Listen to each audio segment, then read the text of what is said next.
Hello everyone, Vulcan here, and today I want to talk a bit about Salem and briefly cover Silver-Eyed Warriors as well. I've already touched on the latter previously, but I feel that now is a good time to bring back some of the things I've talked about before, as they could be relevant particularly to Salem. The reason I want to talk about this today is primarily because Crow's last line in the latest episode was, "What's your favorite fairy tale?" A question he asked Ruby as an answer to Jean as he asked why people were after Ruby. Now I expect the legend he'll now tell Ruby is about Salem, the origin of the witches, and by extension wizards like the old man from the World of Remnant episode back in Volume 3, as well as their relationship to the Silver-Eyed Warriors and potentially why they're a threat to them. Others are speculating that it will have to do with the Four Maidens, but there's a number of reasons I don't think that's the case. One, we've already covered the Four Maidens in detail. Retelling this legend will be redundant for us as the audience. What might happen if this were the case is that the next time Ranger appears, someone from the team will make a comment about the Maidens so that we can assume Crow covered this off screen. But this brings me to my next point. Two, it has no relevance to Ruby. Ruby isn't a maiden, and I strongly believe she simply cannot be for reasons I'll cover later in this video. 3. There's countless other legends in Remnant. Why would there be a need for such a strong focus on the Four Maidens when this is the case? Pyrrha already mentioned a few in Volume 3, and there's bound to be more, like I said as well in my video covering Jean's semblance and what it could be. Now, I don't think it would make sense for Crow to ask Ruby what her favorite fairy tale is if we weren't going to know about a new one. Ultimately, and as the title of this video already gives away, I want to tell what I think Salem wants to achieve and how I think Ruby's important in allowing her to achieve her objective. Before I do so, I want to give some shoutouts to Calxiyn for giving me an idea of who Salem is modeled after. Apologies if I pronounced that wrong, by the way.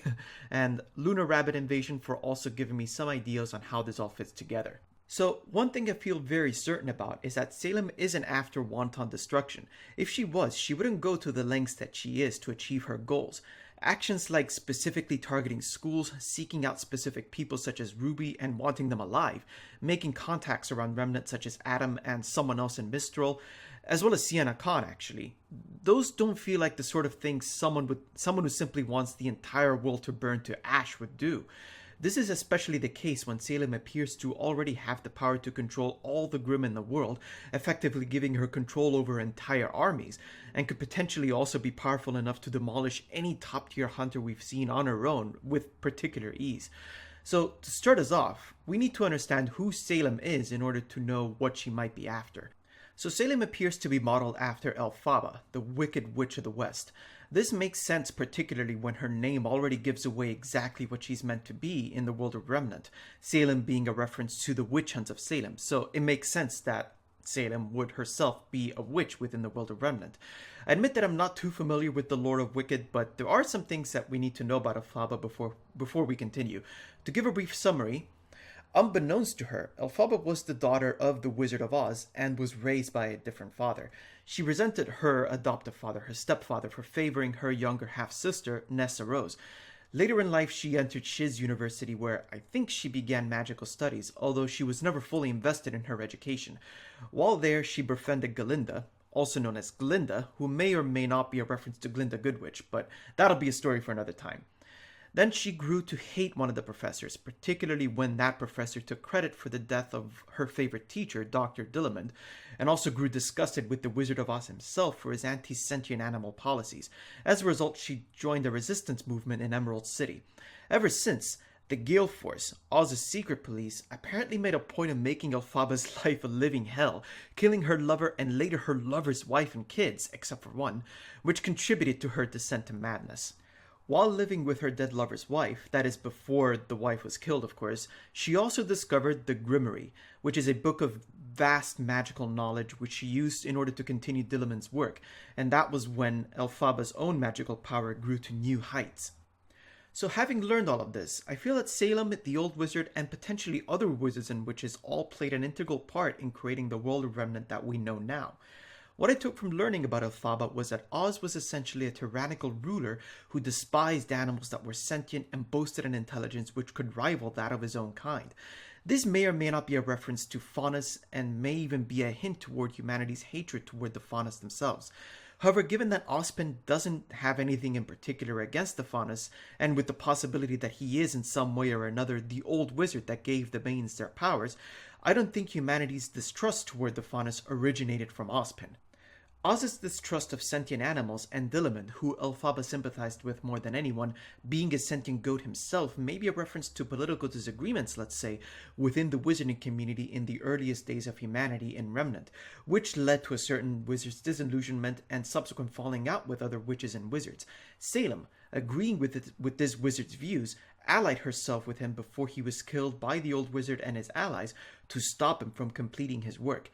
This work was to create a certain kind of balance. The light which was represented by humanity needed to exist alongside a force that would basically balance the scales of existence, a force of darkness. This darkness was, you can guess, the Grim. It makes sense for this to be the case because we already know that the Grim are attracted to negative emotions. Now, although this so-called Dark Wizard was killed, Salem vowed to continue his work and ultimately succeeded to create this force of darkness, the Grim. The wizard felt it was his responsibility to bring this darkness to an end and allow humanity to once more live in an era of peace. This may be the responsibility Ozpin was referring to when he urged Oscar to leave for Mistral in the latest episode. The empowering of the Four Maidens, the creation of the schools, the training of hunters and huntresses, all of it was an effort to give humanity the chance to put a stop to this darkness perpetuated by Salem and her mentor.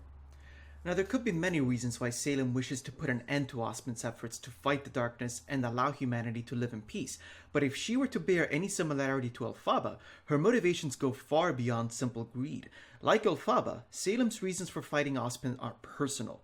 Certainly the killing of her mentor, the possible envy that she bore toward the family that raised her, for example, all of it feeds into her ultimate goal, which isn't about pure destruction, but about letting light and dark exist on their own, for humanity to exist with the Grim without anyone to hold their hand through the darkness, as Ozpin and possibly his previous incarnations have done so thus far. Also, if Salem is aware that the old wizard is her father, unlike Elphaba, revenge isn't out of the question as she wants to undo everything Ozpin has worked hard to achieve out of spite and out of revenge for not being a father to her when he has tried to be a father to the rest of humanity. So this brings me to the Silver-Eyed Warriors. If any specific group of people within humanity represented its light, none do so better than those with silver eyes, at least so far in the story. After all, their powers literally emanate a blinding light which freezes even the strongest Grim where they stand.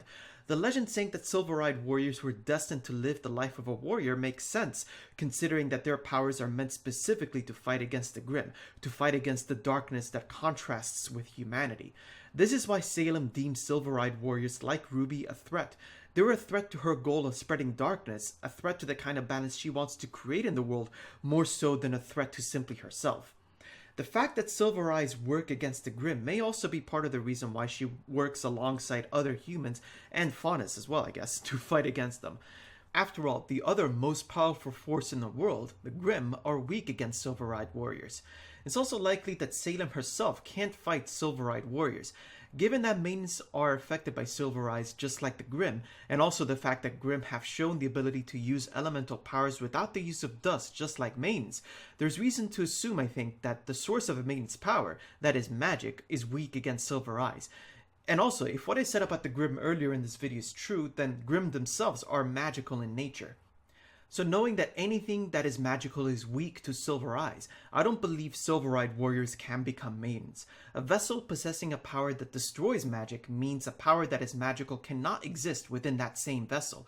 These two powers would be in conflict, and I would guess that if the power of a maiden attempted to move over to a Silver-Eyed Warrior, the warrior would unconsciously reject the power, which would then move on to someone random.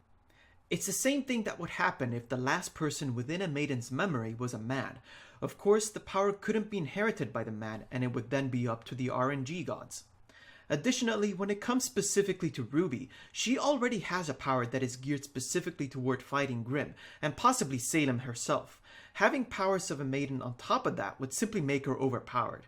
Like I said in my previous video on Silver Eyes, I would much rather see RWBY become powerful by her own strength and not something she inherits. I mean, it's already enough that she's inherited a power that makes her special anyways. I can say the same for the other girls of Team RWBY, as I would prefer for them to become strong on their own. Characters who are strong enough to fight maidens without special gimmicks isn't completely unprecedented anyways, but I digress. So knowing what the Silver-Eyed Warriors mean to Salem, the question then is, why does Salem need her alive? Considering what kind of a threat they represent to her plans, it would make more sense for Salem to want her and all her kind dead. However, we also know that Salem is after certain relics. What these relics are could be anyone's guess. Perhaps they're instruments which grants the user power over the elements much the same way the mains have control over them, but to a far greater scale. Or maybe they're like the pieces of Eden from Assassin's Creed, with the ability to control and warp men's minds as well as seeing into the past and the future. Or even something completely different like creating alternate dimensions or realities, or willing imaginary objects or beings into existence. Whatever the case, I think silver eyes are essential either to gain access to wherever the relic is hidden, or to use the relic itself. In terms of the mechanics behind the powers of the silver eyes, we haven't been given any new information to suggest they work any differently than how I said in my previous video, wherein I stated that they are very similar to Divine Power Monochrome used by Tian and Ago from Fengshen-ji, which is a manga that I really strongly recommend, by the way. So this brings an end to my video, and hopefully you enjoyed it. Let me know what your thoughts are down in the comment section below. Like the video if you did, and of course subscribe to my channel for more, and hopefully I will see you soon.